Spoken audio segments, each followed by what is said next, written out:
அதாவது நான் போட்ட ஒரு வீடியோ பார்த்துட்டு எல்லாருமே ஜானகி, சந்தியா ராகம் ஜானகி வந்து ரொம்ப நல்லா பாட்டு பாடுவாங்க, அவங்க வாய்ஸ் ரொம்ப ஸ்வீட்டா இருக்கும்னு சொல்லியிருக்காங்க. ஒரே செகண்ட், 1 செகண்ட் தானா, நீங்க ஒரு பெரிய சிங்கர் அப்படிங்கிறது பாக்குறவங்க எல்லாருக்கும் தெரியும். அதனால ஒரே ஒரு சிங்கிங் சாங் பேச முடியாது. இவ வாய்ஸ் வந்து எவ்வளவு ஸ்வீட்னா அது வந்து பயங்கரமான ஸ்வீட்.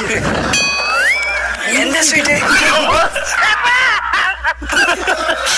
ஜலதோஷம்டா. வேற ஏதாவது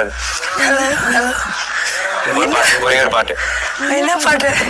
உனக்கு என்ன பாட்டு தோணுதோ அந்த பாட்டு பாடுறியே, படிப்பறியே, பள்ளிக்கூடு தானறியே.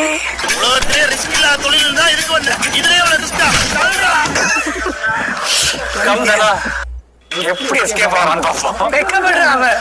என்னடா வெக்கமா? தனா வந்து இப்போ ஒரு பேட்மிண்டன் பிளேயர் ஆயிட்டாங்க. சோ இந்த வாய்ஸ் தான்